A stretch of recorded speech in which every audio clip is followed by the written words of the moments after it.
Hey guys, tonight we're stepping into the sandals of a 19th century Bedouin, and trust me, you probably won't survive this journey. Picture this. You're standing at the edge of camp as the first pale light creeps across endless dunes, your camel snorting impatiently beside you, and somewhere in the distance, a hawk circles over what might be your bones in a few weeks. The air tastes like copper and ancient secrets, while your fellow travelers check their weapons one last time. This isn't a vacation. This is survival wrapped in tradition, where one wrong turn means buzzards picking at your ribs under a merciless sun. So, before you get comfortable, take a moment to like the video and subscribe, but only if you genuinely enjoy what I do here. Drop a comment with your location and local time. I love seeing where in the world you're listening from as we travel back through time together. Now dim the lights, maybe turn on a fan for that soft background hum, and let's ease into tonight's journey together. You wake before dawn in your goat hair tent, the fabric still damp with dew that'll vanish the moment the sun shows its face. The camp is already stirring, children herding goats, women packing precious belongings, and the men arguing over which route to take. You've been preparing for this journey for weeks, but now that departure looms, your stomach churns with equal parts excitement and dread. The decision to move isn't taken lightly. Your sheik has consulted the elders, read the signs in the stars, and weighed reports from scouts who have returned with news of distant pastures.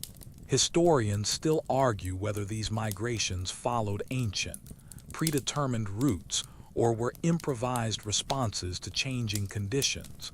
But you don't care about academic debates right now. You just hope someone knows where they're going. You roll up your sleeping mat, the same one your grandfather used, its edges worn smooth by countless journeys. The mainstream historical fact that most people miss is that Bedouin migrations weren't random wandering. They followed sophisticated seasonal patterns based on rainfall, grazing conditions, and tribal agreements that could span generations. Your tribe has been making this particular journey for over 2 centuries, following invisible highways carved by necessity and tradition. But here's the quirky part that'll make you chuckle. Your tribe's most sacred navigation tool isn't a compass or map. It's a collection of camel dung samples from different regions, each with its own distinctive smell and texture. Your guide can literally sniff a pile of droppings and tell you which oasis it came from, how long ago the camel passed through, and whether the grazing was good. Modern GPS has nothing on a Bedouin's nose for camel excrement. The camels are being loaded now, their complaints echoing across the desert like a symphony of indignation. These aren't the romantic, docile creatures of Hollywood. They're temperamental, spitting, biting machines that seem personally offended by the concept of carrying your stuff. Your particular camel, a grumpy female named Zara, has already tried to step on your foot twice and given you a look that suggests she's planning your demise. As the sun crests the horizon, painting the dunes in shades of gold and amber, you feel the weight of history on your shoulders. This moment, the departure, the uncertainty, the trust placed in ancient wisdom, has been repeated by your ancestors for millennia. The desert stretches endlessly ahead, beautiful and terrifying in equal measure. Your water skins are full, your dates are packed, and your prayer beads hang ready at your side. The caravan master calls out the order to move, his voice carrying across the camp like a battle cry. This is it. You're about to embark on a journey that will test every fiber of your being, challenge everything you think you know about survival, and possibly change you forever. The first step into the sand feels momentous, like crossing a threshold between worlds. Behind you lies the familiar comfort of established camp. Ahead stretches the unknown, vast and unforgiving. Your heart pounds as you realize there's no turning back now. The desert has claimed you, and it won't release you until you've proven yourself worthy of its secrets. You size up Zara one more time, wondering if this relationship is going to work out or if you'll end up as buzzard food because your camel decided to take a personal day. She's a dromedary, one hump, built for the harsh Arabian climate, and she knows it. The way she looks at you suggests she's already calculating how long you'll last before she needs to find a new human to torment. Mounting a camel isn't like hopping on a horse, and if you think it is, you're in for a rude awakening that'll rearrange your spine. First, Zara has to kneel, which she does with the enthusiasm of a teenager asked to clean their room. She folds her front legs, then her back legs, creating a lurching motion that would make a sailor seasick. You scramble aboard, trying to look dignified while essentially hugging a furry, smelly mountain. The mainstream historical fact that most people don't realize is that camels were so crucial to Bedouin survival that they had over 160 different words for camel-related concepts. There were specific terms for a camel's gait, its mood, its age, its pregnancy status, and even the quality of its spit. Your vocabulary lesson starts immediately when Zara decides to demonstrate her displeasure by producing what can only be described as a green, frothy protest directly onto your robes. But here's the quirky detail that'll make you appreciate your Honda Civic. Camels can drink up to 40 gallons of water in one sitting, but they're also capable of going weeks without a drop. Their humps don't store water. That's a myth. They store fat that can be converted to energy and water through metabolism. Essentially, your camel is a walking, spitting, bad-tempered chemistry lab that happens to be your only ticket across the desert. Historians still argue whether Bedouins truly preferred dromedaries over Bactrian camels, but you're not thinking about academic debates when Zara finally decides to stand up. The rising motion happens in stages. First, the back legs straighten, pitching you forward like you're about to dive headfirst into the sand. Then the front legs follow, throwing you backward so hard you nearly slide off her rump. Experienced riders make it look graceful. You make it look like a slapstick comedy routine. Once you're upright and moving, though, the camel's gait becomes hypnotic. It's called pacing. Both legs on one side move together, creating a rolling, swaying motion that's surprisingly comfortable once you stop fighting it. The rhythm is ancient and soothing, like being rocked in a very large, very smelly cradle that occasionally tries to bite passing vegetation. Your saddle is a masterpiece of practical engineering. Layers of woven blankets, leather, and padding that distribute weight and provide storage space. The stirrups are positioned differently than on a horse, and the reins connect to a nose ring rather than a bit. Controlling Zara requires a combination of gentle pressure, vocal commands, and what can only be described as negotiation. She's not a vehicle. She's a partner with opinions, and those opinions usually involve stopping to eat anything remotely green. The caravan stretches out like a living snake across the dunes, dozens of camels loaded with everything from cooking pots to tent poles, their bells creating a constant musical chiming that becomes the soundtrack to your journey. Each camel carries about 400 pounds of cargo, and they're loaded with the precision of a Tetris master. Water skins, grain sacks, trade goods, and personal belongings are all secured with ropes and knots that would impress a sailor. Your fellow travelers have their own relationships with their mounts, and you quickly learn that camel personalities are as varied as human ones.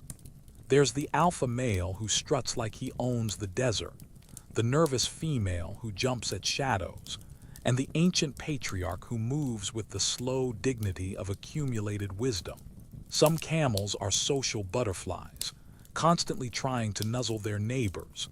Others are loners who prefer to maintain their distance and their dignity. The not-so-glamorous reality hits you about an hour into the journey when you realize that camel hair gets everywhere. In your food, your water, your mouth, your eyes. It's like traveling with a mobile dust storm that has an attitude problem. And the smell, oh, the smell. It's not just the camel itself, but the accumulated odors of the caravan. Unwashed humans, fermented milk, dried dung used for fuel, and the peculiar musk that comes from animals who have never heard of deodorant. But as the miles pass and the rhythm of travel settles into your bones, you begin to understand why Bedouins called their camels ships of the desert. These creatures are perfectly adapted to their environment, capable of navigating terrain that would kill a horse, surviving on minimal resources, and carrying civilization itself across the vast emptiness. Zara might be temperamental, but she's also your lifeline, your transportation, and occasionally your only companion in the endless expanse of sand and sky. You're staring at your saddlebags, trying to solve a puzzle that stumped travelers for centuries. How do you pack everything you need to survive, while keeping the load light enough that your camel doesn't stage a revolt? It's like playing Tetris with your life, where every wrong move could mean the difference between reaching your destination and becoming a cautionary tale told around future campfires. The mainstream historical fact that surprises most people is that Bedouin packing was a precise science passed down through generations. Every item had its place, its purpose, and its priority level. Water came first, always followed by food, then tools, then luxuries if space allowed. Your water skins are made from goat stomach lining, sealed with fat and tree resin, and they'll be your most precious cargo for the next several weeks. You start with the essentials: dates, dried meat, and a type of hard cheese that could probably be used as a weapon in emergencies. The dates aren't just food, they're medicine, energy, and sometimes currency, all rolled into one wrinkled package. Your grandmother packed them herself, selecting each one with the care of a jeweler choosing diamonds. These particular dates come from the oasis of Al-Hassa, famous for producing fruit so sweet it's said to make angels weep with joy. But here's the quirky detail that'll make you appreciate modern convenience stores. Bedouins carried a special type of dried lizard meat called dihab that was considered a delicacy and could last for months without spoiling. It tastes like chicken, if chicken lived in sand and had trust issues. You've got 3 pieces wrapped in cloth, and you're already dreading the moment when you're hungry enough to consider them appetizing. Your toolkit is a marvel of multi-purpose engineering. There's a curved knife that serves as weapon, eating utensil, and general problem solver. A leather pouch contains needles made from thorns, thread spun from camel hair, and a small awl for leather repair. Everything has at least 3 uses, because in the desert, redundancy isn't just smart, it's survival. The really interesting items are the ones that blur the line between practical and mystical. You've got a small bag of sand from your tribal homeland, not for any practical purpose, but because it connects you to your ancestors and your identity.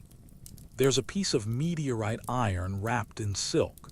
Historians still argue whether these were considered lucky charms or primitive navigation aids, but you don't care about the academic debate. Your grandfather swore it saved his life twice, and that's good enough for you. Your prayer rug is woven from the finest wool your family could afford, its patterns telling stories that predate written history. It's not just for religious observance. It's a clean surface for eating, a blanket for cold nights, and a signal flag if you get separated from the caravan. The geometric designs aren't just decorative. They're a map of your tribal identity, readable to anyone who knows the code. Personal hygiene in the desert requires creativity and compromise. You've got a small mirror made from polished metal, a comb carved from horn, and a tooth-cleaning stick called miswak that's been used in the region for over 1,000 years. Modern dentists would probably approve. The wood contains natural antibacterial compounds that actually work better than you'd expect. Your clothing is layered like an onion, each piece serving multiple functions. The outer robe protects from sun and sand. The inner layers regulate temperature, and everything is designed to be washed in minimal water and dried quickly. You've got extra sandals, because walking barefoot on hot sand is a mistake you only make once, and spare cloth for everything from bandages to emergency rope. The oddest item in your pack is a small bottle of coal, not for vanity, but for practical eye protection. The dark powder reduces glare and helps prevent eye infections, though it also makes you look like you're ready for a very dramatic poetry reading. Your sister insisted you take it, and arguing with her was more dangerous than facing the desert. Weapons are a delicate balance between protection and weight. You've got a curved dagger that's more tool than weapon, and a long knife that could serve as a short sword if necessary. Some travelers carry firearms, but ammunition is heavy and gunpowder doesn't like sand, so most stick with blades that won't jam at the worst possible moment. The final category is what you might call just-in-case items, things that seem unnecessary until you desperately need them.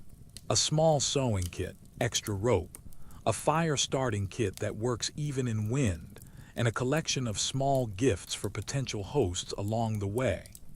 Hospitality is sacred in the desert, but a small token of appreciation never hurts. As you finish packing, you realize you're carrying more than just supplies. You're carrying your culture, your identity, and your family's hopes for your safe return. Every item has been chosen, blessed, and packed with love and worry in equal measure. The weight on your camel's back is nothing compared to the weight of expectation on your shoulders. You settle into the rhythm of caravan life, where conversation flows like water in the desert, precious, essential, and sometimes the only thing standing between you and madness. The chatter starts before dawn and continues until the last ember dies in the evening fire. A constant stream of gossip, jokes, complaints, and stories that bind your traveling community together like invisible rope. Your immediate neighbors in the caravan become your temporary family, whether you like it or not. There's Hassan, a spice trader with opinions about everything and a laugh that could wake the dead. Fatima rides with her 3 children, somehow managing to keep them entertained while navigating family politics that would make a diplomat weep. And then there's old Mahmoud, who claims to have crossed this desert more times than there are stars in the sky, though his stories change with each telling. The mainstream historical fact that most people miss is that Bedouin caravans operated on sophisticated social hierarchies that maintained order during the chaos of travel. Your position in the line of march, your access to water sources, and even your right to speak during disputes were all determined by complex rules involving tribal affiliation, age, experience, and sometimes just who owned the most camels. It's like high school, but with more sand and higher stakes. Conversation topics range from the practical to the philosophical, often within the same breath. Hassan might start by complaining about his camel's digestive issues, then seamlessly transition into a debate about whether the stars influence human destiny. These aren't idle chats. They're how information travels, alliances form, and conflicts get resolved before they explode into something that could split the caravan. But here's the quirky detail that'll make you appreciate modern group chats. Bedouin caravans had their own version of social media, complete with trending topics and viral stories. News, rumors, and gossip spread from the front of the caravan to the back faster than you'd think possible, often getting embellished along the way. By the time a story about a snake in someone's tent reaches the rear guard, It's become a tale of battling a desert dragon with nothing but a tent peg and righteous fury. The children provide endless entertainment and occasional terror. They seem to have no concept of danger, treating the desert like their personal playground. You watch in horror as a 6-year-old scrambles up a moving camel like it's a jungle gym, while his mother continues her conversation about the best way to preserve dates as if her offspring isn't currently defying gravity and common sense. Clan bonds become crucial when resources get scarce or decisions need to be made. Your tribe might be traveling with 2 or 3 other groups, each with their own customs, dialects, and ideas about the best route forward. Historians still argue whether these multi-tribal caravans were primarily economic partnerships or political alliances. But you're more concerned with the practical reality that your water ration might depend on which sheik wins the next argument. The evening discussions around the fire are where the real business happens. Maps are drawn in the sand with sticks, routes are debated with the passion of sports fans, and weather predictions are made based on everything from cloud formation to the behavior of insects. These aren't casual conversations. They're life-or-death planning sessions disguised as social gatherings. Conflict resolution in a caravan requires the diplomatic skills of a United Nations mediator. When Hassan's camel kicks Mahmoud's, it's not just about animal behavior. It's about honor, compensation, and maintaining the delicate balance that keeps everyone moving in the same direction. The sheik listens to both sides, consults with elders, and renders decisions that everyone pretends to accept gracefully. Romance blooms even in the harsh desert environment, though it's conducted with the subtlety of international espionage. Meaningful glances are exchanged across the campfire, poems are recited with particular emphasis, and small gifts appear mysteriously in saddlebags. Your cousin Aisha has been the subject of considerable speculation, especially after young Omar started finding excuses to water his camel near hers every evening. The women maintain their own communication networks that would impress any intelligence agency. Information flows through channels invisible to the men, covering everything from pregnancy announcements to warnings about unreliable water sources. They've developed a complex system of signals, using everything from the way they arrange their headscarves to the patterns they weave while riding. Humor becomes essential for survival, and the jokes range from gentle teasing to elaborate pranks that can last for days. Someone might convince a newcomer that desert mirages are actually the ghosts of travelers who forgot to say their prayers, or that the strange sounds at night come from sand spirits rather than settling camels. Laughter is medicine in the desert, and everyone contributes to the prescription. As the days pass, you realize that the caravan isn't just a group of people traveling together. It's a temporary society with its own rules, relationships, and rhythms. The bonds formed in the desert often last lifetimes, forged by shared hardship and mutual dependence. These aren't just your traveling companions. They're becoming your desert family, united by the common goal of reaching your destination with your sanity and your skin intact. You squint at the horizon, trying to make sense of the endless expanse of sand and sky, while your guide points confidently at absolutely nothing and declares it's the way forward. Navigation in the 19th century desert wasn't about GPS coordinates or smartphone apps. It was about reading a landscape that looked identical in every direction and trusting in knowledge, passed down through generations of people who somehow managed not to die of thirst. The mainstream historical fact that blows most people's minds is that Bedouin navigators could determine their location within a few miles using nothing but the stars, the shape of sand dunes, and the behavior of insects. They had mental maps more detailed than anything Google could produce, covering thousands of square miles of seemingly featureless desert. Your guide, a weathered man named Salim who claims his grandfather taught him to read the desert like a book, can tell you exactly where you are just by tasting the sand. During the day, navigation relies on the sun's position, but it's more complex than just east to west. The angle of shadows, the way heat shimmers off different types of terrain, and even the color of the sand all provide clues to your experienced guides. They've memorized the subtle differences between dunes formed by different wind patterns, the way certain rocks catch and reflect light, and the barely perceptible changes in elevation that mark ancient water courses.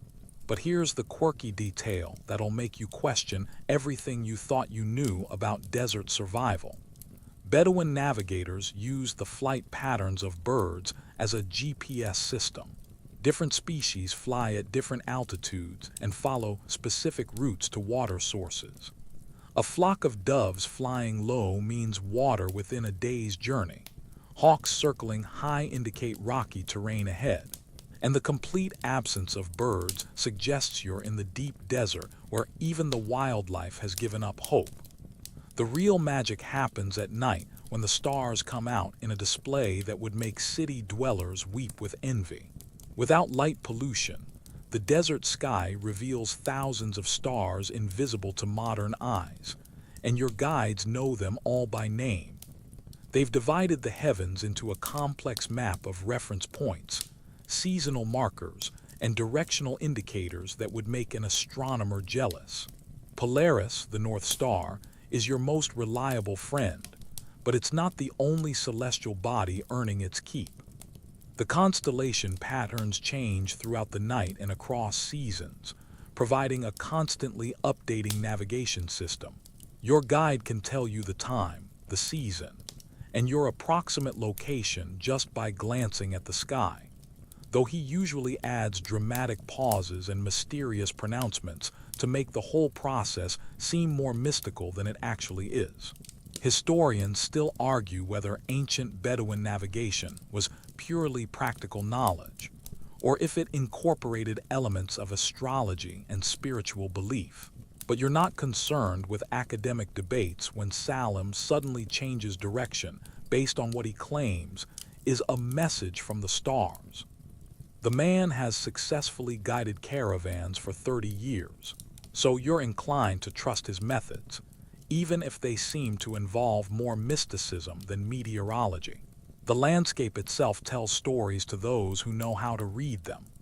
Wind patterns create distinctive shapes in the sand, ripples, ridges, and formations that indicate prevailing weather conditions and seasonal changes. Certain types of rocks appear only in specific regions, and the color and texture of sand can reveal which direction you're traveling and how far you've come from known landmarks. Water sources leave subtle signs that experienced guides can spot from miles away. A slight green tinge to distant rocks might indicate moisture. Certain types of vegetation grow only near underground springs, and the behavior of insects can lead you to water sources invisible to the untrained eye. Your guides carry detailed mental maps of every oasis, well, and seasonal water source across hundreds of miles of desert. The most challenging aspect of desert navigation is dealing with sandstorms that can erase landmarks and disorient even experienced travelers. When the wind picks up and visibility drops to zero, navigation becomes about survival rather than progress. Your caravan has protocols for these situations, specific formations to maintain, signals to use, and emergency procedures that have been tested by generations of desert travelers. Modern technology would be useless here even if it existed. Compasses can be thrown off by iron deposits in the rocks. Maps become meaningless when landmarks shift with the wind, and electronic devices would be destroyed by sand and heat within hours. The human brain, trained from childhood to read the subtle signs of the desert, remains the most reliable navigation tool available. As you watch Salim make another seemingly arbitrary course correction, you realize you're witnessing the culmination of thousands of years of accumulated knowledge. Every decision is based on observations too subtle for you to notice, patterns too complex for you to understand, and experience too deep for you to appreciate. You're not just following a guide. You're being led by a living library of desert wisdom, and your life depends on trusting knowledge that seems almost supernatural in its precision and reliability. You finally spot it, a shimmer of green on the horizon that makes your heart leap, and your rational mind whisper warnings about desert mirages. After days of endless sand and scorching sun, that distant patch of palm trees looks like paradise itself. But experienced desert travelers know that not all oases are created equal, and some of those shimmering promises might just be your dehydrated brain playing cruel tricks on you. The mainstream historical fact that most people don't realize is that oases weren't just random water holes scattered across the desert. They were complex ecosystems with their own politics, economics, and social hierarchies. Major oases like Siwa or Karga were essentially city-states, controlling trade routes and charging taxes to passing caravans. Your access to water, shade, and supplies could depend on everything from tribal alliances to how much silver you carried in your saddlebags. As you approach what you desperately hope is real vegetation, your guide Salim starts explaining the difference between a true oasis and what he calls the Devil's Garden.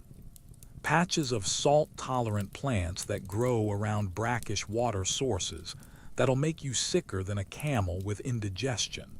The water might look refreshing, but one sip could leave you writhing in agony while your body rebels against the mineral content that would make the Dead Sea jealous.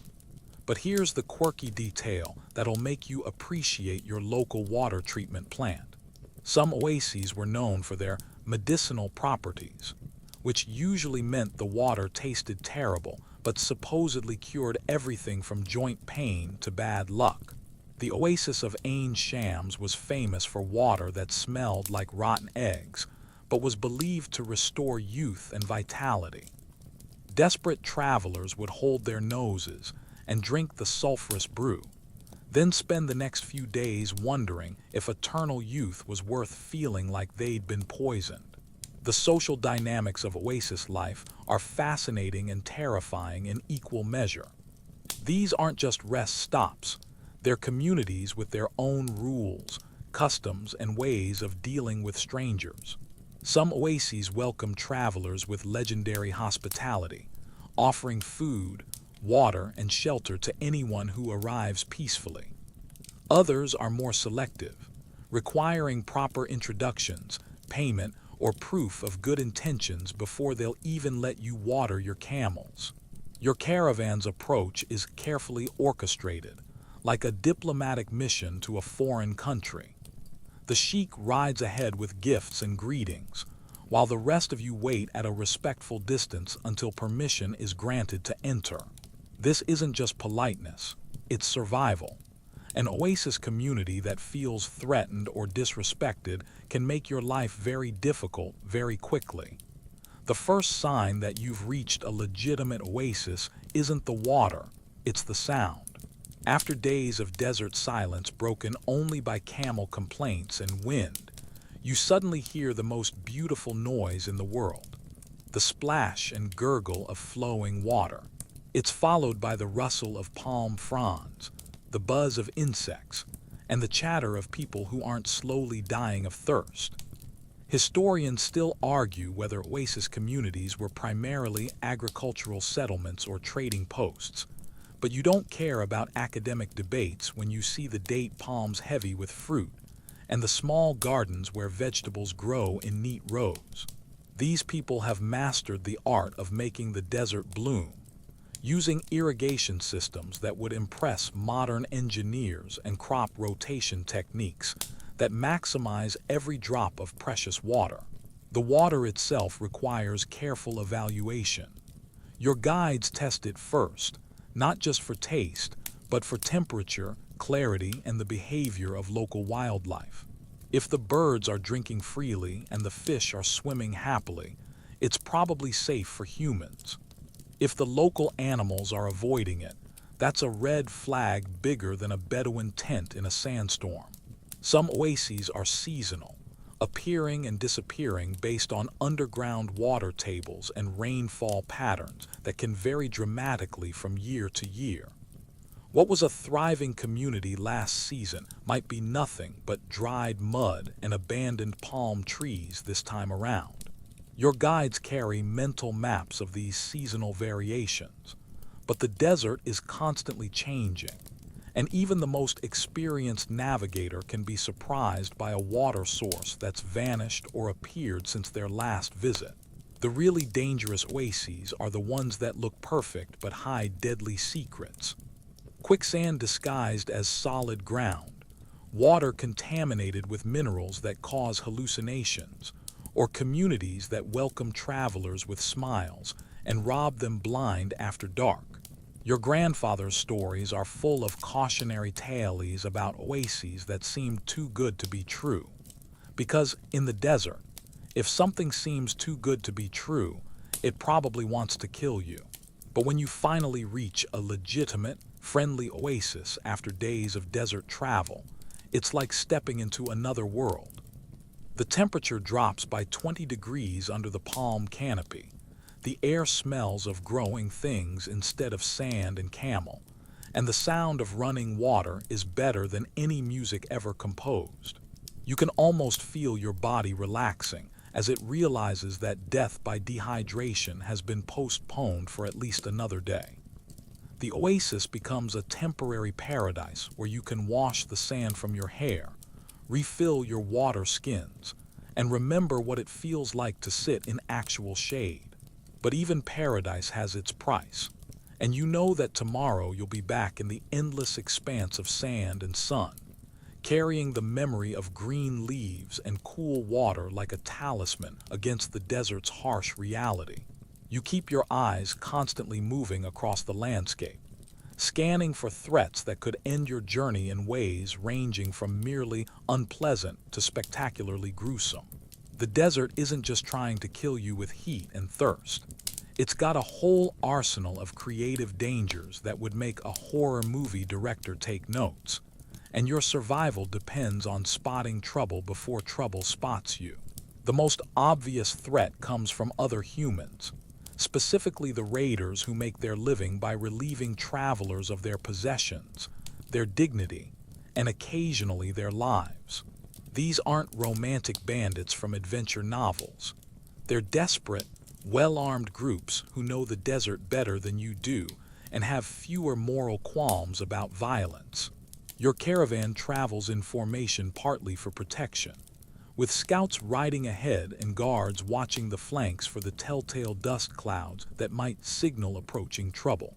The mainstream historical fact that keeps you awake at night is that desert raiders weren't just random criminals. They were often members of rival tribes following ancient codes of honor that made raiding a legitimate form of warfare and economic activity. What you consider theft, they might consider rightful compensation for some perceived slight that happened 3 generations ago. Your sheik carries letters of safe passage from various tribal leaders, but paper doesn't stop arrows, and diplomacy has its limits when faced with hungry men and sharp swords. But here's the quirky detail that'll make you check your boots twice. The desert is home to creatures that seem designed by a committee of sadists with degrees in creative torture. There's the deathstalker scorpion, whose sting causes excruciating pain followed by paralysis and respiratory failure. The saw-scaled viper, which makes a distinctive rasping sound before delivering venom that causes your blood to stop clotting. And the camel spider, which isn't actually a spider but looks like something that crawled out of a nightmare and decided to make the desert its permanent home. Sandstorms represent a different category of danger entirely. natural disasters that can bury entire caravans or scatter them across hundreds of miles of trackless waste. You learn to read the signs. A peculiar stillness in the air, a yellow tinge to the horizon, and the nervous behavior of animals who can sense atmospheric pressure changes better than any barometer. When a storm approaches, survival becomes about finding shelter, protecting your breathing passages, and maintaining contact with your companions through the howling chaos. The heat itself is a constant enemy that attacks in multiple ways. Direct sunlight can cause burns severe enough to incapacitate you, while reflected heat from the sand creates temperatures that can literally cook exposed skin. Dehydration starts subtly, a slight headache, mild fatigue, then progresses rapidly to confusion, hallucinations, and death. Your water ration is calculated precisely, but calculation doesn't help when you're sweating out more fluid than you're taking in. Historians still argue whether tales of giant desert worms and sand demons were based on real encounters with unknown species, or were simply the hallucinations of heat-stressed travelers. But you're not taking any chances. The desert plays tricks on perception, creating sounds, movements, and shapes that might be threats or might be mirages. Your guides teach you to trust your instincts but verify with multiple senses before reacting to potential dangers. Flash floods present one of the most counterintuitive threats in an environment where water is precious. Desert rainfall, when it comes, often arrives as violent downpours that turn dry wadis into raging torrents within minutes. The water carries everything in its path: rocks, debris, and unwary travelers who thought they were camping in a safe, dry riverbed. Your guides choose camping spots with the paranoia of people who have seen flash floods turn peaceful valleys into death traps. The psychological dangers are as real as the physical ones.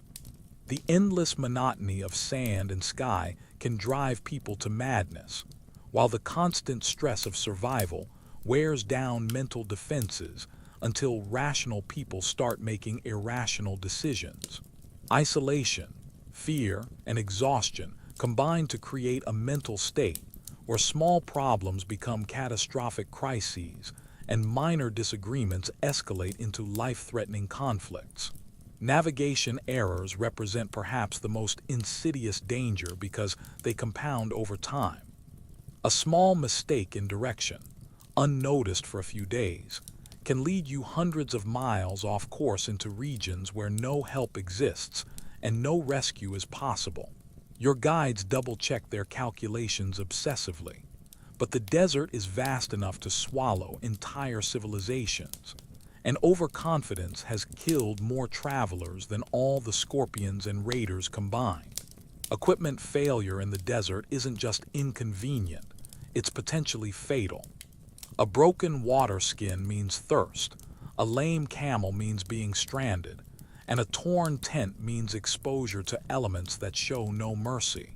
Everything you carry has backup systems and redundant functions, but the harsh environment degrades materials faster than you'd expect, and Murphy's Law seems to have a special fondness for desert travelers. Even the seemingly harmless aspects of desert life carry hidden dangers. That innocent-looking plant might be covered in toxins. The inviting shade of a rock formation might hide a snake den, and the beautiful crystal formations you want to collect might contain minerals that cause painful skin reactions. The desert has spent millions of years perfecting ways to kill unwary visitors, and it's very good at its job. But perhaps the greatest danger is complacency. The moment when you start feeling confident about your desert survival skills. The environment demands constant vigilance, continuous learning, and healthy respect for forces beyond human control. Overconfidence leads to carelessness. Carelessness leads to mistakes. And in the desert, mistakes have a way of becoming permanent very quickly. You approach the trading post with the nervous excitement of someone about to enter a high-stakes poker game, where the currency is survival, and the dealers all seem to know something you don't. Trading in the 19th century desert wasn't just commerce. It was a complex dance of negotiation, cultural exchange, and mutual evaluation, where your ability to read people could mean the difference between profit and disaster. The marketplace springs up around oases and trading posts like mushrooms after rain. Temporary but intense concentrations of humanity where goods, information, and gossip flow with equal velocity. You dismount from your camel and immediately feel the shift in atmosphere. The casual alertness of people sizing each other up. The careful politeness that masks serious business calculations. And the underlying tension that comes from strangers meeting in places where law enforcement consists mainly of tribal honor and sharp blades. The mainstream historical fact that most people miss is that desert trading networks were incredibly sophisticated, connecting regions thousands of miles apart through chains of intermediaries who specialized in specific routes, products, and cultural translations. Your small caravan might be carrying goods that originated in India, will be traded for items from North Africa, and will eventually end up in European markets through a series of exchanges that would make modern supply chain managers weep with envy. Your first challenge is establishing credibility without revealing weakness. Other traders are evaluating your caravan size, the quality of your camels, the condition of your equipment, and the confidence of your bearing. Show too much wealth and you become a target. Appear too poor and no one takes you seriously. It's a delicate balance that requires the acting skills of a professional diplomat and the poker face of a seasoned gambler. But here's the quirky detail that'll make you appreciate modern consumer protection laws.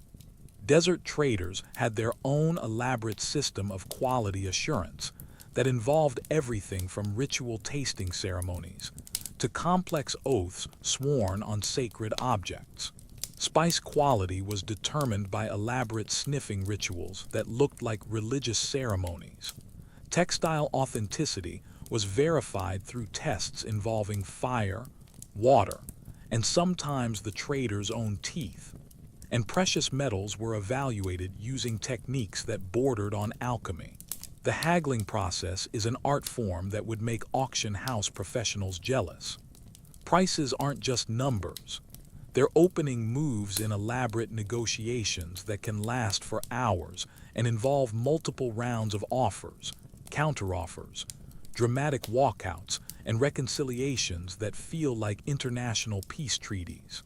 Your grandfather taught you that the first price mentioned is never the real price, and anyone who accepts an initial offer is either desperate or planning to cheat you.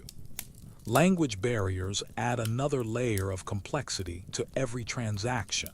You might be dealing with traders who speak Arabic, Berber, Turkish, Persian, or any of a dozen local dialects, often within the same conversation. Hand gestures, drawings in the sand, and elaborate pantomime become essential communication tools when verbal negotiation breaks down. Sometimes the most important part of a deal is simply making sure everyone understands what's being traded for what. Historians still argue whether desert trading was primarily based on trust or fear, but you're discovering it's actually based on reputation, a complex social currency that travels faster than any caravan and lasts longer than any individual trader. Your family name, your tribal affiliations, and your personal history of keeping agreements all factor into how others treat you. And a damaged reputation can make future trading impossible. The goods themselves tell stories of incredible journeys and cultural exchanges. That bolt of silk has traveled from Chinese workshops through Central Asian mountain passes to reach this desert marketplace. The ivory carvings started as elephant tusks in African forests, were shaped by craftsmen in coastal cities, and are now being traded for spices that will season meals in distant European kitchens. You're not just buying and selling objects, You're participating in a global network of human connection that spans continents. Quality assessment requires skills that border on the supernatural. Experienced traders can determine the origin of spices by smell, the age of textiles by touch, and the purity of metals by color and weight. They carry small tools for testing everything from the flexibility of leather to the resonance of metal objects, and they've developed techniques for detecting fraud that would impress modern forensic investigators. The most valuable commodity isn't goods at all, it's information. News about political changes, weather patterns, bandit activity, and market conditions in distant cities can be worth more than any physical cargo. Traders who can provide reliable intelligence about conditions along trade routes often find their other goods in much higher demand. And smart merchants cultivate information networks as carefully as they maintain their camels. Payment methods range from straightforward barter to complex credit arrangements that span multiple trading seasons. Some deals are settled immediately with goods or precious metals, while others involve promises to deliver specific items at future meetings or distant locations. The system requires enormous trust and sophisticated record-keeping, often maintained through oral traditions and personal relationships rather than written contracts. The social aspects of trading are as important as the economic ones. Deals are sealed with elaborate meals, blessed by religious ceremonies, and celebrated with entertainment that can last well into the night. These aren't just business transactions, they're cultural exchanges where recipes, stories, songs, and ideas flow along with goods and money. As you complete your first successful trade, exchanging some of your family's dates for a beautiful piece of metalwork that will make a perfect gift for your sister, you realize you've participated in something much larger than a simple commercial transaction. You've become part of a network that connects distant peoples, spreads innovations across vast distances, and maintains the flow of goods and ideas that keep civilization functioning across the harsh expanses of the desert world. You settle around the evening fire as the first stars appear, and suddenly the harsh desert transforms into an amphitheater where stories come alive and music weaves magic that makes you forget about sand in your food and the ache in your bones. The campfire isn't just for warmth and cooking. It's the beating heart of desert culture, where entertainment, education, and social bonding happen simultaneously under a canopy of stars that seems close enough to pluck from the sky. The music starts softly, almost hesitantly, as someone produces a small drum and begins tapping out a rhythm that seems to echo the heartbeat of the desert itself. Soon others join in. A flute made from reed that sounds like wind through canyon walls. A stringed instrument called an oud that can make you weep or laugh depending on the player's mood. And voices that harmonize in ways that make the hair on your arms stand up with recognition of something ancient and profound. The mainstream historical fact that surprises most people is that Bedouin musical traditions weren't just entertainment. They were sophisticated systems for preserving history, genealogy, and cultural knowledge across generations.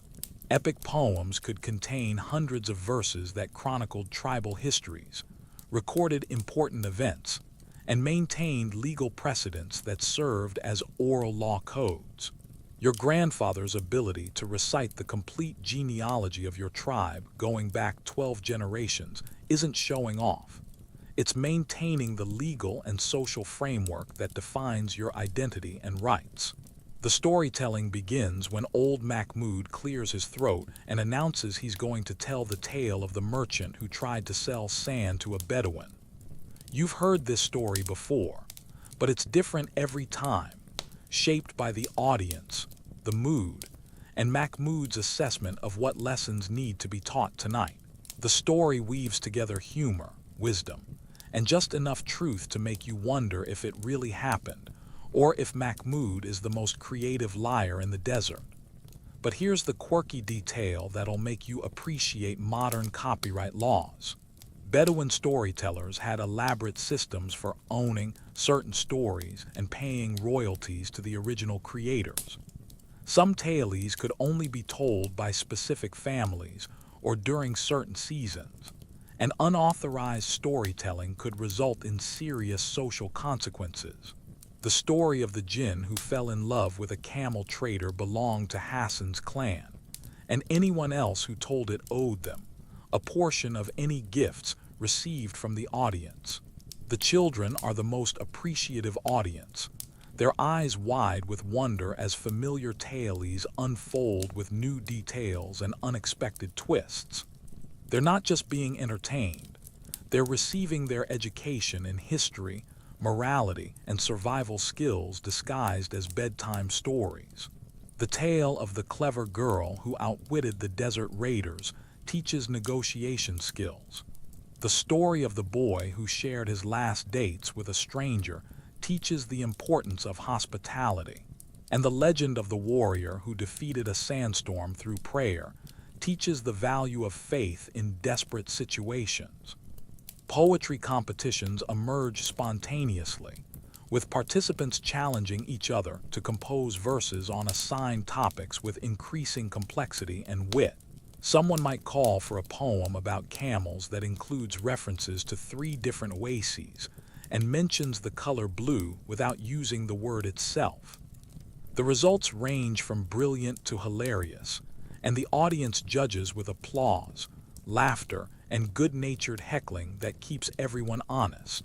Historians still argue whether Bedouin poetry was primarily artistic expression or practical communication, but you're witnessing both functions simultaneously. The poems being shared tonight include coded messages about water sources, warnings about dangerous areas, and updates on tribal politics, all wrapped in beautiful language that makes the information memorable and enjoyable to transmit. The music becomes more complex as the evening progresses, with rhythms that seem to mirror the gait of camels, the whisper of wind through sand, and the steady heartbeat of people who have learned to find joy in harsh places. Dancers emerge from the circle, their movements telling stories without words. The hunt for water, the courtship of young lovers, the eternal struggle between human will and desert indifference. The fire creates its own magic, casting dancing shadows that seem to give life to the stories being told. Faces appear and disappear in the flickering light, expressions changing with the rhythm of the tales, and you realize you're participating in something that connects you to countless generations of desert dwellers who have gathered around similar fires to share similar stories under the same eternal stars. Riddles and word games challenge the mind while the body rests, with puzzles that test everything from geographical knowledge to philosophical understanding. What travels faster than a camel but leaves no tracks? Might have multiple correct answers depending on how creatively you interpret the question, and the discussions that follow can last until dawn. The evening's entertainment serves multiple purposes beyond simple fun.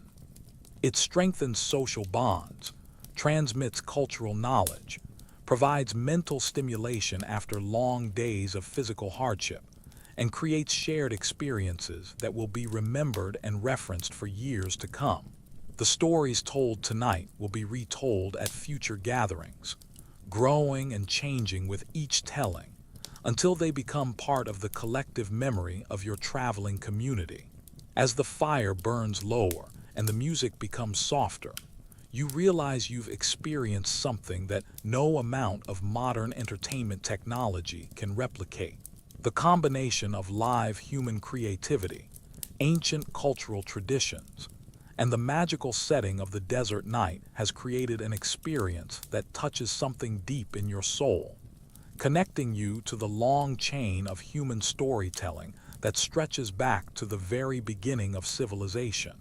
You pause in your journey as the call to prayer echoes across the dunes, and suddenly, The practical challenges of maintaining religious observance while traveling through one of the world's harshest environments become intensely personal. Faith on the move requires adaptations, compromises, and creative solutions that would challenge even the most devout believer. And you're discovering that the desert tests your spiritual commitment as rigorously as it tests your physical endurance. The most immediate challenge is determining the direction of Mecca when you're surrounded by endless sand that all looks identical, and your only landmarks are shifting dunes that change shape with every windstorm. Your guide carries a special compass, but more importantly, he's memorized the relationship between the holy city and various celestial markers that remain constant even when the landscape shifts. The process involves calculations that blend astronomy, geography, and faith in ways that would impress medieval scholars. The mainstream historical fact that most people don't realize is that Islamic law includes extensive provisions for travelers, recognizing that maintaining perfect religious observance while crossing hostile terrain might be impossible or even dangerous. The concept of rukhsa, or religious concessions, allows for shortened prayers, delayed fasting, and modified ritual requirements when circumstances demand it. Your imam back home spent hours explaining these exceptions, but applying them in practice requires judgment calls that feel like theological examinations with life-or-death consequences. Ritual purification becomes a complex exercise in water conservation, when every drop might mean the difference between survival and death. The traditional ablutions before prayer require washing hands, face, and feet with clean water, a luxury that's carefully rationed in the desert. Islamic law permits tayammum, or dry ablution using clean sand when water isn't available, but determining what constitutes clean sand in an environment where camels relieve themselves wherever they please requires careful consideration. But here's the quirky detail that'll make you appreciate modern plumbing. Desert travelers developed elaborate techniques for maintaining ritual purity using minimal water, including methods for recycling wash water through multiple uses and systems for purifying questionable water sources through filtration and boiling. Some caravans carried special prayer water that was reserved exclusively for religious purposes, even when people were dying of thirst, demonstrating a level of faith commitment that borders on the supernatural. The timing of prayers becomes complicated when you're traveling across time zones that didn't officially exist yet, but were still experienced as changes in the sun's position relative to familiar landmarks. Dawn prayer might need to be said while breaking camp in darkness. Noon prayer during the hottest part of the day when stopping could be dangerous. And evening prayer when you're still searching for a safe camping spot. The flexibility required challenges rigid interpretations of religious law while maintaining the spirit of devotion. Finding a clean place to pray in an environment where sand gets into everything and animal droppings are unavoidable requires creativity and compromise. Your prayer rug becomes precious not just for its spiritual significance, but for its practical function as a clean surface in a dirty world. The geometric patterns aren't just decorative. They help orient the rug properly and provide visual focus during prayer when distractions are everywhere. Historians still argue whether desert Islam developed differently from settled Islam due to the practical challenges of nomadic life, but you're experiencing the theological flexibility firsthand. Religious debates that seem abstract in comfortable mosques become intensely practical when you're trying to maintain faith while fighting for survival. The question of whether intention matters more than perfect execution isn't academic when you're praying with sand in your mouth and buzzards circling overhead. The communal aspects of prayer take on special significance when your traveling companions represent your entire religious community, for hundreds of miles in any direction. The imam of your caravan is a spice trader who learned religious law from his grandfather, and his interpretations of complex theological questions carry the weight of necessity rather than formal authority. Group prayers become exercises in democracy where consensus matters more than scholarly credentials. Fasting during Ramadan while crossing the desert presents challenges that test the limits of religious devotion and human endurance. The combination of extreme heat, physical exertion, and limited water makes traditional fasting potentially fatal.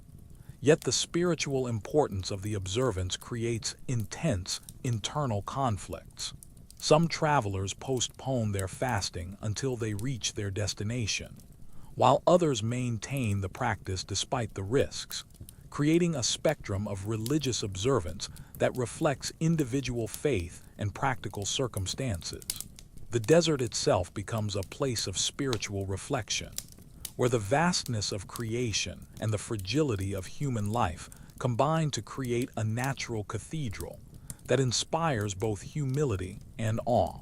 The silence, broken only by wind and the distant calls of your companions, provides a meditative environment that urban mosques can't replicate. Prayer in the desert feels more direct, more immediate, as if the absence of human-made barriers allows for clearer communication with the divine.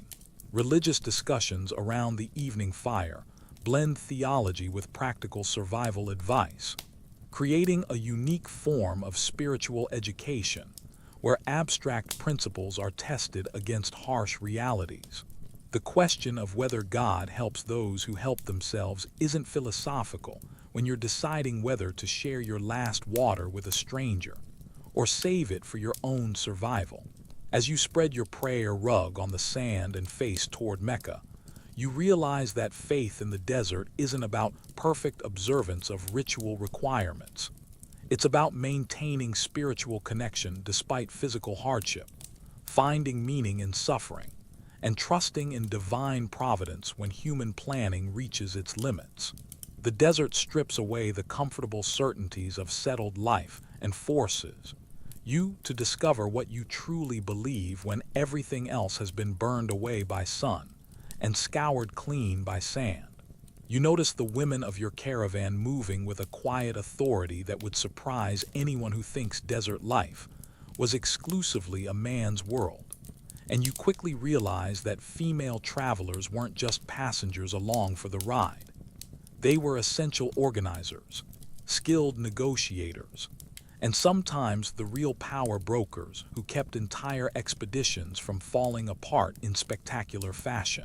The romanticized image of helpless women hidden away in traveling tents dissolves rapidly when you see Fatima single-handedly resolve a water dispute that had the men reaching for their daggers.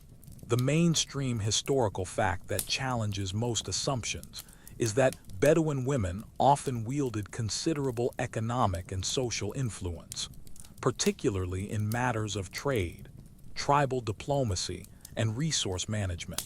They controlled their own property, negotiated marriage contracts, and frequently served as intermediaries in conflicts where male pride made direct negotiation impossible.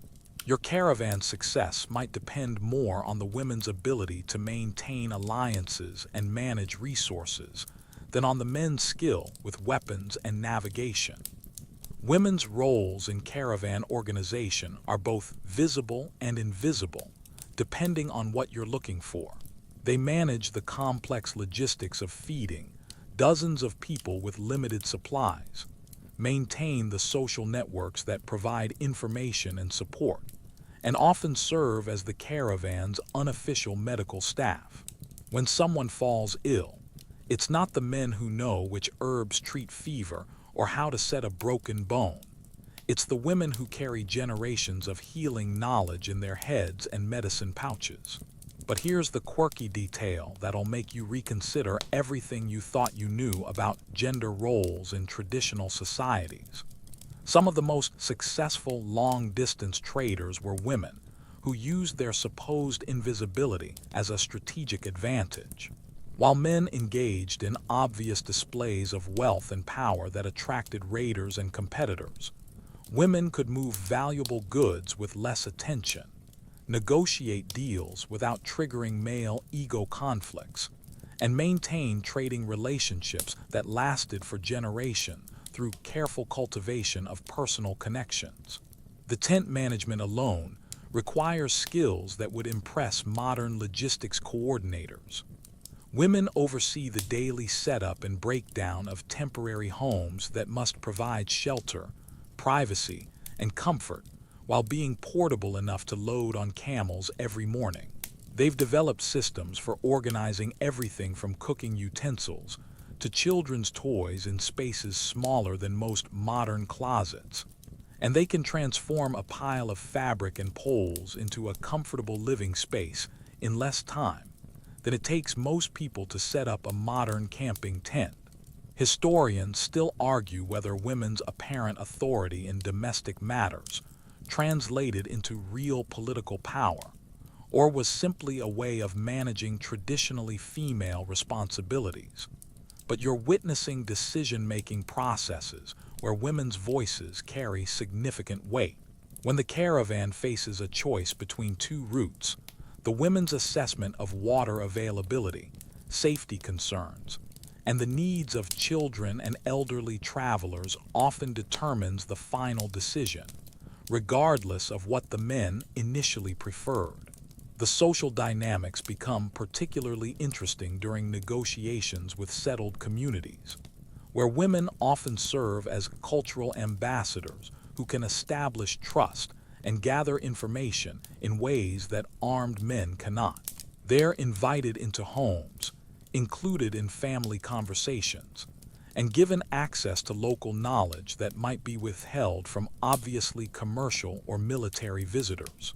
A woman asking about water sources for her children gets different answers than a man asking the same questions for his caravan.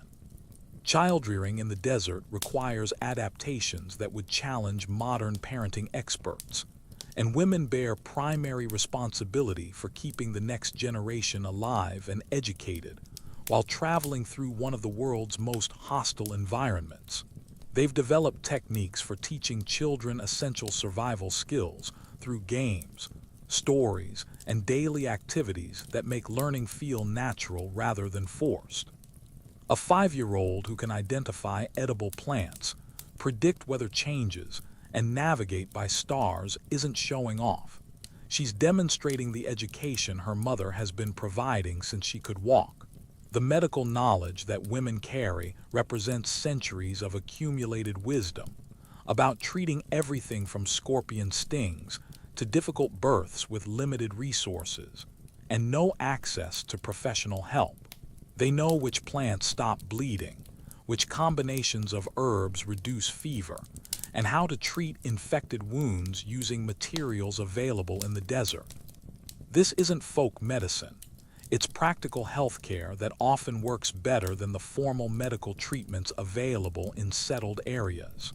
Women's networks extend far beyond individual caravans, creating information systems that span vast distances and multiple tribal groups.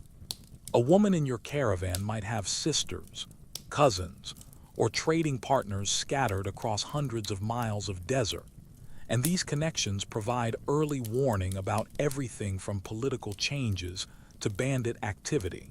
The gossip that men dismiss as trivial chatter often contains intelligence that could save lives or prevent disasters.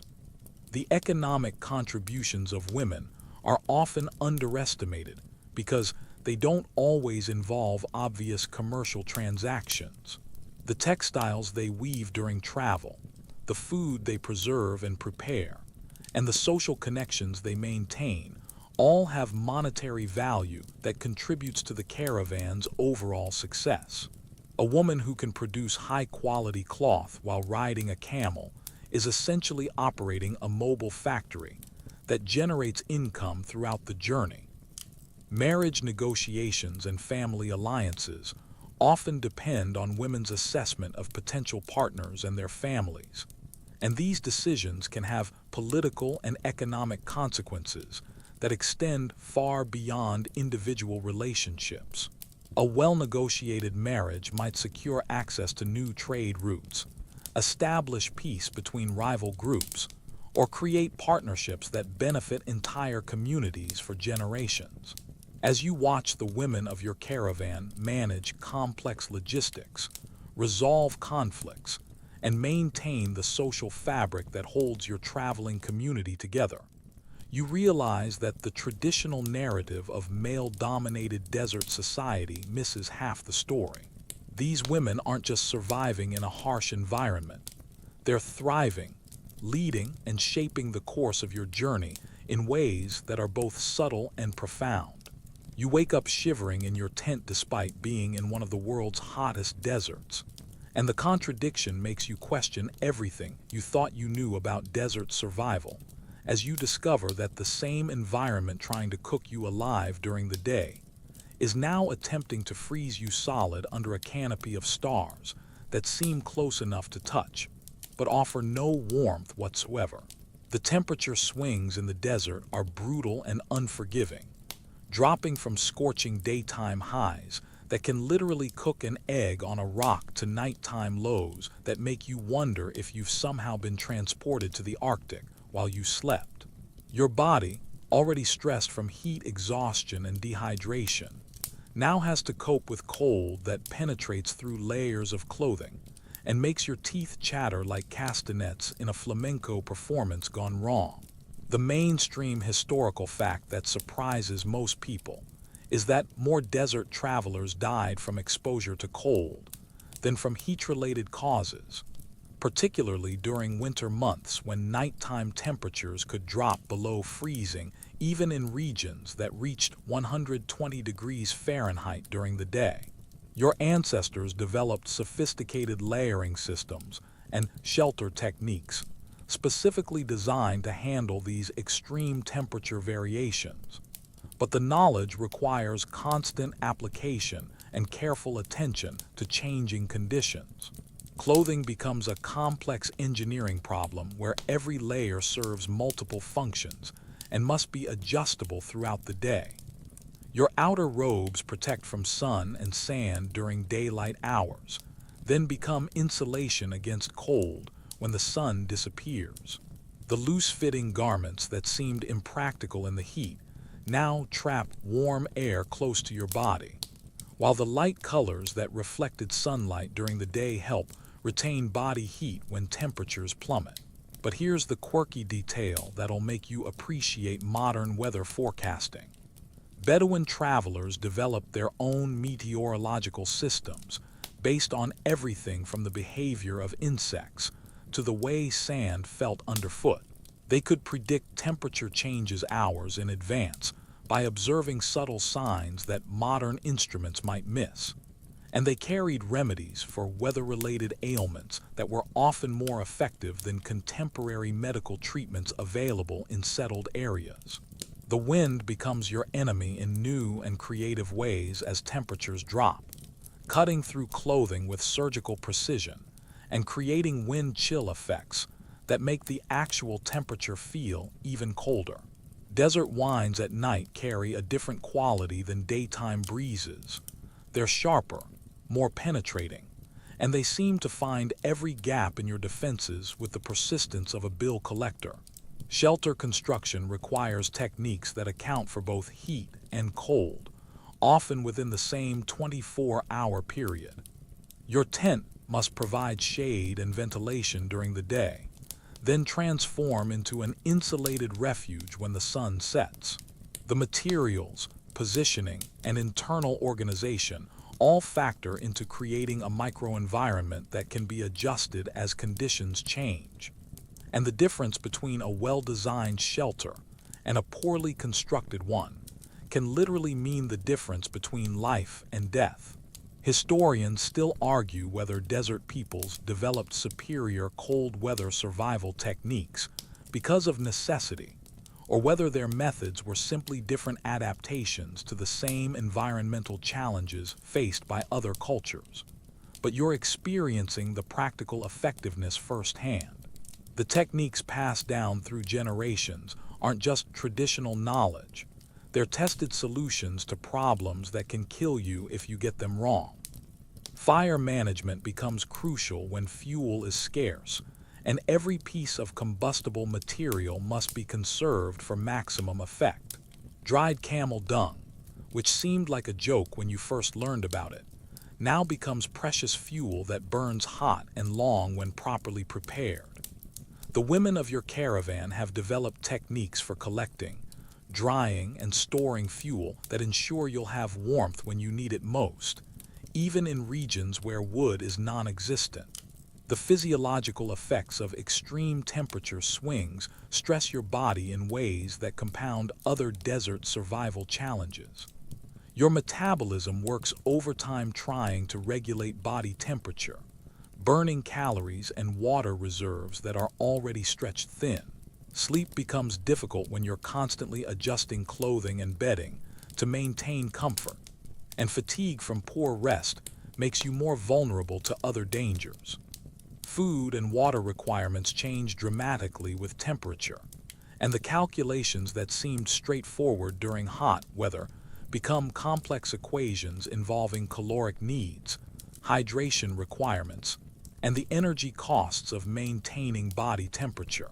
Hot foods become essential for internal warming, while the timing of meals must account for your body's changing metabolic needs throughout the day-night cycle.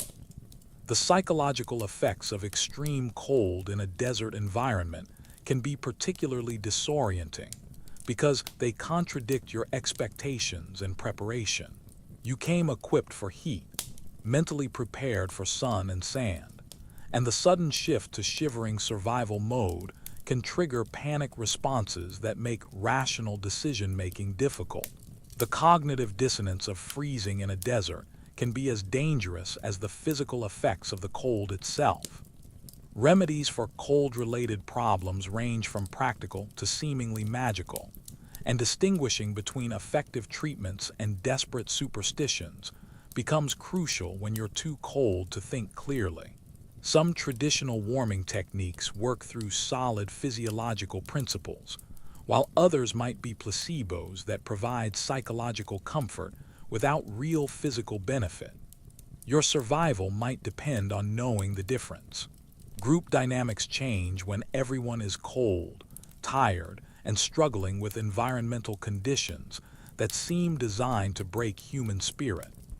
Cooperation becomes even more essential, but the stress of extreme discomfort can also trigger conflicts and poor decision-making. The social skills that seemed important during comfortable weather become absolutely critical when everyone is miserable and looking for someone to blame. As you huddle in your tent, layered in every piece of clothing you own and still shivering despite the fire outside, you realize that desert survival isn't just about handling heat and thirst.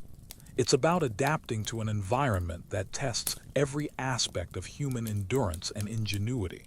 The desert doesn't just challenge your body, it challenges your assumptions, your preparation, and your ability to remain flexible when conditions change faster than your ability to adapt.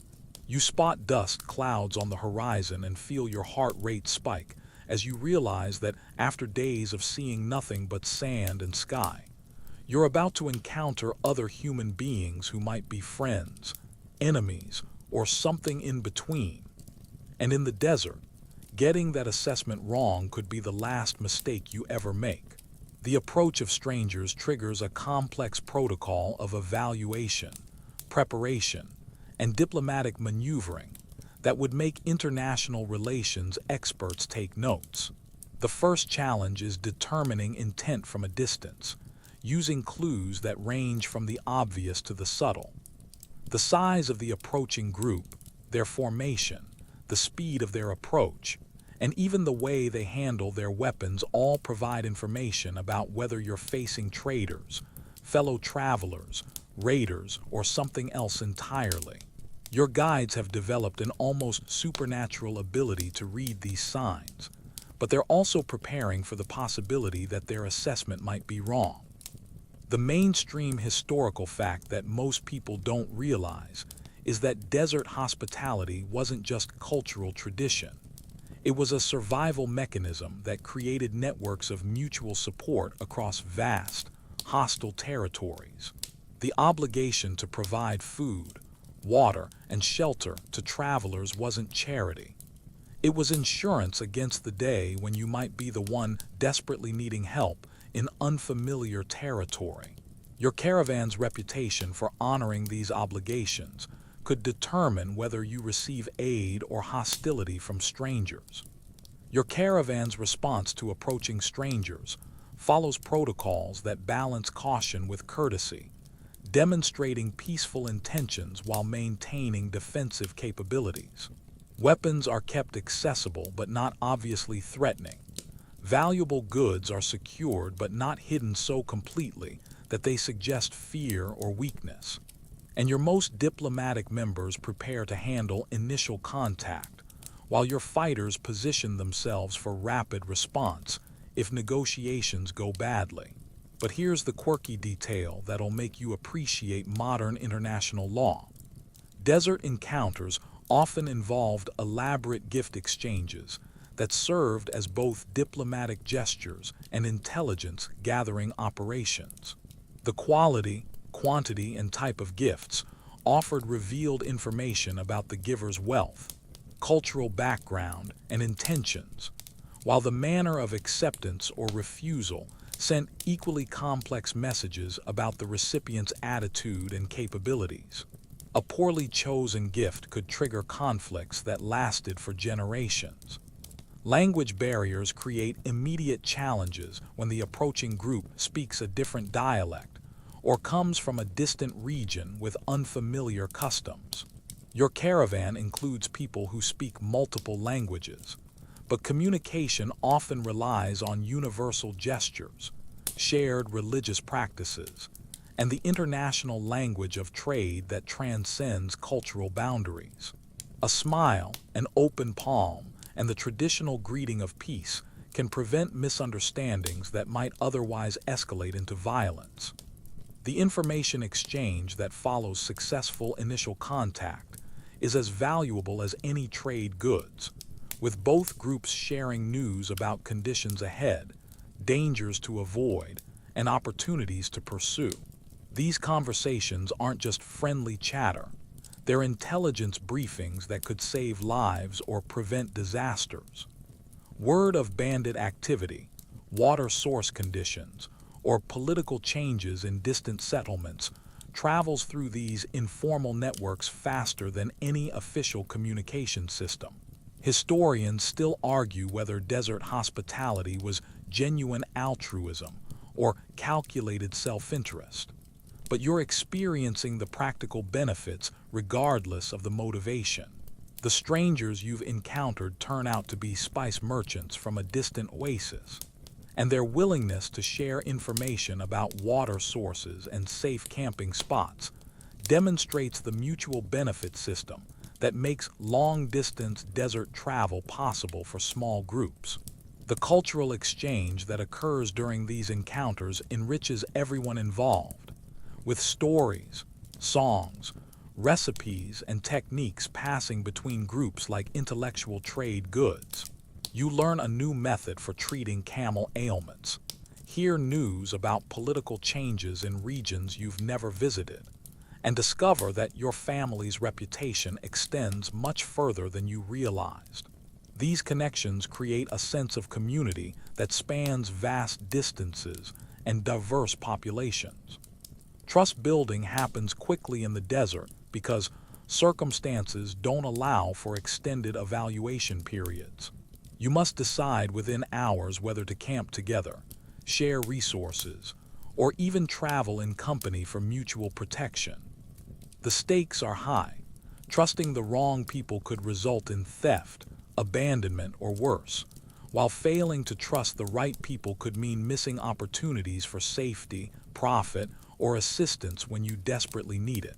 The economic aspects of stranger encounters often involve impromptu trading sessions, where both groups evaluate each other's goods and negotiate exchanges that benefit everyone. These aren't formal market transactions. They're opportunistic deals that take advantage of chance meetings to acquire items that might not be available at planned destinations. Your dates might be traded for metalwork, textiles exchanged for information, or services bartered for goods. Religious and cultural practices provide common ground that can bridge differences in language, tribal affiliation, and economic status. Shared prayers, similar customs, and mutual respect for sacred traditions create bonds that transcend other divisions. The evening meal becomes a diplomatic event where hospitality obligations, cultural exchange, and practical planning all happen simultaneously around the same fire.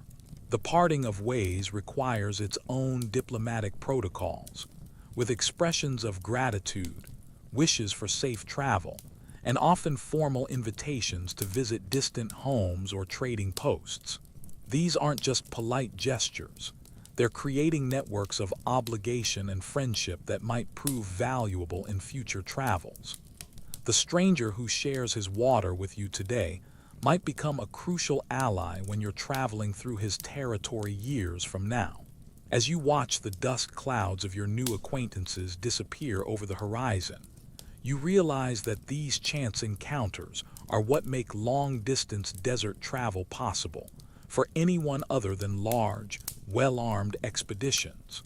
The network of mutual support, information sharing, and cultural exchange that emerges from these meetings creates an invisible infrastructure that spans the desert, connecting distant communities and enabling the flow of goods, ideas, and people across seemingly impossible distances.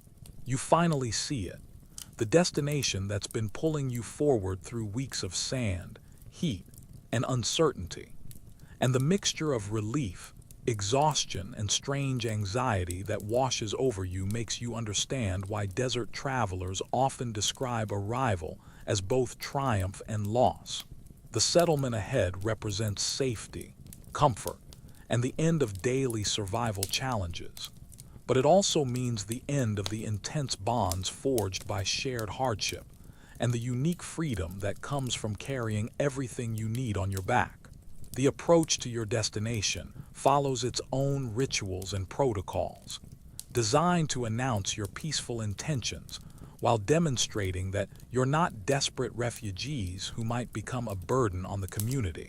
Your caravan reforms into its most impressive configuration, with the best-groomed camels in front, trade goods displayed prominently but not ostentatiously, and everyone wearing their finest remaining clothes despite the weeks of desert wear and tear.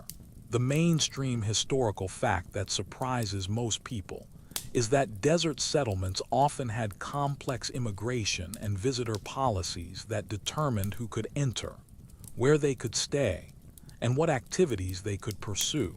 Your letters of introduction, tribal affiliations, and the goods you carry all factor into the reception you'll receive. And the difference between being welcomed as honored guests and being relegated to the outskirts as potential troublemakers can depend on factors beyond your control. The first contact with settled people after weeks in the desert creates a sensory overload that can be overwhelming. The sounds of permanent civilization, children playing, craftsmen working, animals in pens rather than wandering freely, seem almost alien after the vast silence of the desert. The smells of cooking food, flowering plants, and human habitation concentrated in one place create an olfactory assault that makes you realize how your senses have adapted to the sparse desert environment. But here's the quirky detail that'll make you appreciate modern urban planning. Many desert settlements were designed with specific areas for different types of visitors, from wealthy merchants who could afford private accommodations to traveling craftsmen who needed workshop space to nomadic groups who preferred to camp outside the main settlement. The social geography of these places reflected complex hierarchies and relationships that determined everything from where you could water your camels to which markets you could access. The economic opportunities that drew you across the desert now require navigation of local customs, regulations, and competition that can be as challenging as surviving the journey itself.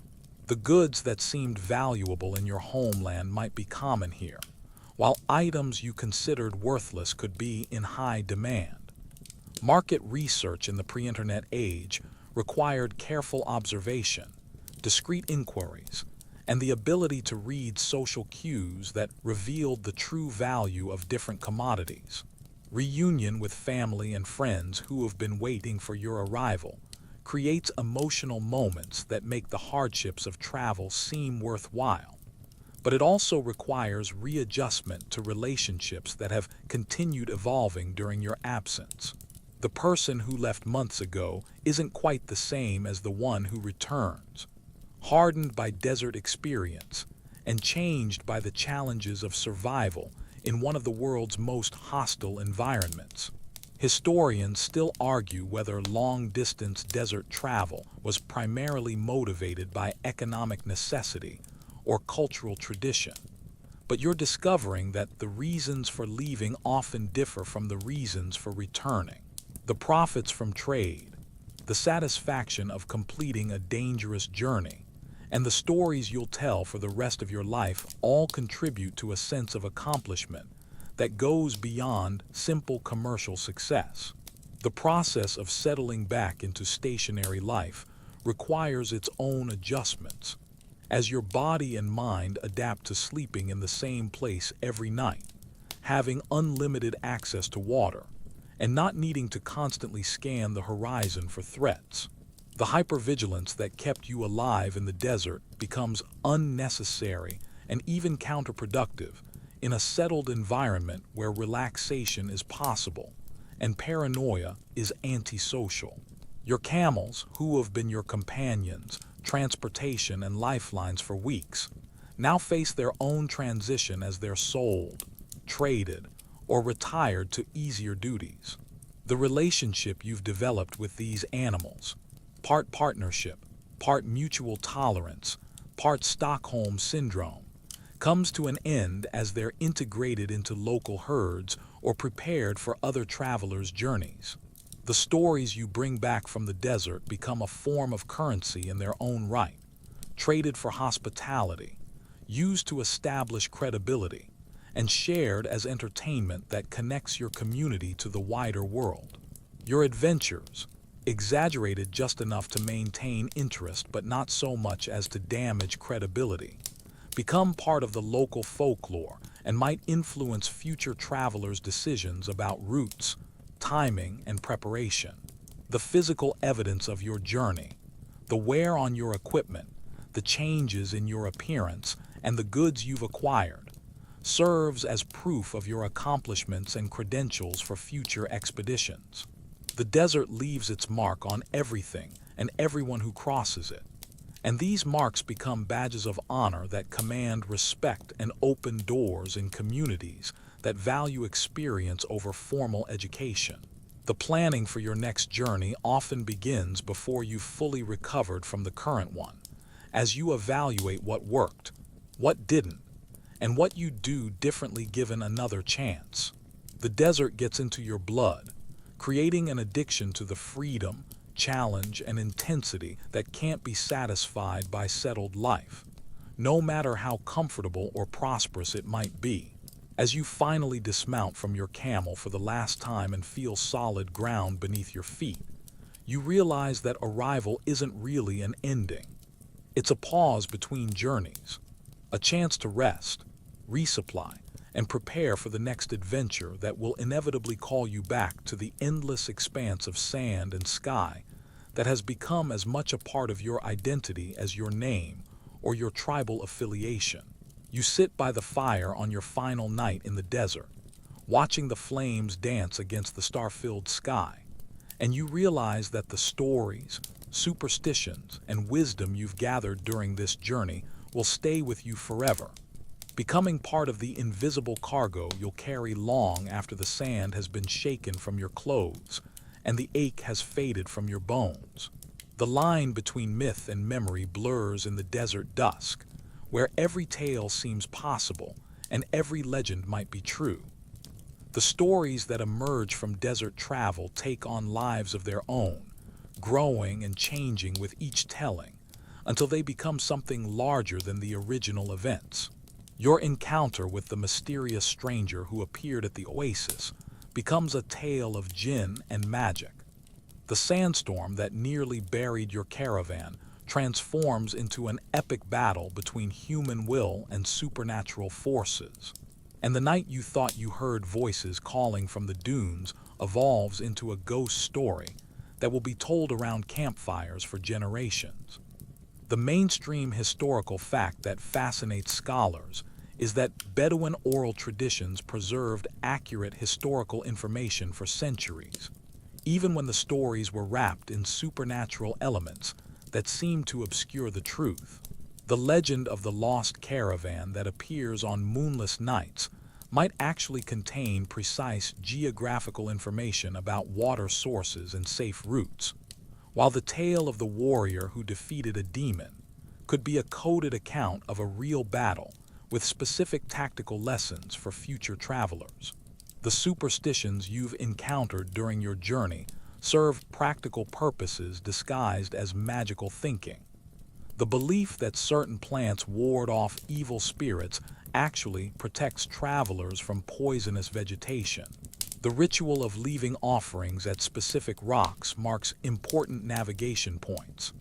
And the taboo against camping in certain areas reflects knowledge about flash flood patterns and dangerous wildlife that has been encoded in religious prohibitions. But here's the quirky detail that'll make you question the boundary between science and magic. Many desert superstitions contain sophisticated understanding of natural phenomena that wouldn't be formally recognized by Western science for centuries. The belief that certain stars influence weather patterns reflects accurate observations about seasonal changes. The practice of reading omens in animal behavior demonstrates advanced understanding of ecological relationships. And the use of magical remedies often involves compounds that modern chemistry has proven effective. The wisdom you've absorbed goes beyond practical survival skills to encompass philosophical insights about human nature, the relationship between civilization and wilderness, and the importance of maintaining perspective when facing challenges that seem insurmountable. The desert teaches patience, humility, and the value of cooperation in ways that no classroom or textbook could replicate. And these lessons become part of your character rather than just intellectual knowledge. The legends you've heard about previous travelers create a sense of continuity that connects you to centuries of desert crossings, each journey adding new chapters to an ongoing story of human determination and adaptability. The merchant who discovered a new route, the warrior who defeated bandits, the woman who saved her caravan through clever negotiation. These stories become part of your own narrative, inspiring courage and providing models for behavior when you face similar challenges. Historians still argue whether desert folklore was primarily entertainment or education, but you've experienced how stories serve both functions simultaneously, making important information memorable while providing psychological comfort during difficult times. The tale that makes you laugh around the evening fire might also contain crucial advice about recognizing poisonous plants or avoiding dangerous terrain. And the distinction between fiction and instruction becomes irrelevant when both serve essential purposes. The physical landmarks you've passed become waypoints in your personal mythology, each one associated with specific memories, lessons, or stories that give meaning to the geographical features. That distinctive rock formation isn't just a navigation aid. It's where you learn to read the wind patterns. The dried riverbed isn't just a camping spot. It's where you discovered the importance of checking for flash flood signs. And the lonely tree isn't just a landmark. It's where you realize that survival depends as much on mental strength as physical endurance. The relationships forged during your journey create bonds that transcend normal social boundaries, united by shared experiences that few others can understand or appreciate. Your traveling companions become a chosen family, connected by mutual dependence and common memories that will be referenced and celebrated for the rest of your lives. The jokes, conflicts, and moments of crisis that seemed overwhelming at the time become the foundation for friendships that last lifetimes.